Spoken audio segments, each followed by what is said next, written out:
পরিকল্পনা করছে যুক্তরাষ্ট্র। মণিপুর পরিস্থিতি নিয়ে উঠছে দেশ ভাঙার গুঞ্জন।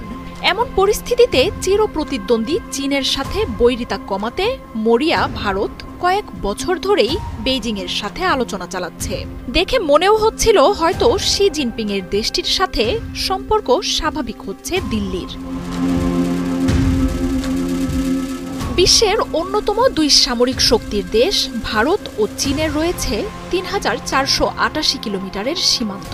লাইন অব অ্যাকচুয়াল কন্ট্রোল নামে পরিচিত এই সীমান্ত বিশ্বের সবচেয়ে ঝুঁকিপূর্ণ সীমান্তগুলোর একটি, যেখানে চীন ও ভারতের সেনারা অবস্থান করে মুখোমুখি। কিছুদিন পরপরই এসব সীমান্তে দেখা দেয় উত্তেজনা। কয়েক মাস আগেই ভারতের বিভিন্ন গণমাধ্যমে ভারতের ৬০ কিলোমিটার অঞ্চল চীন দখলে নিয়েছে বলে দাবি করে। তবে শক্তিশালী চীনের বিরুদ্ধে বরাবরই চুপ থাকেন নরেন্দ্র মোদী। স্পর্শকাতর এই ইস্যুতে নীরবতা পালন করে তার সরকারও। আর এই নিয়ে বিজেপির সরকারের ব্যাপক সমালোচনাও করে বিরোধী দলগুলো।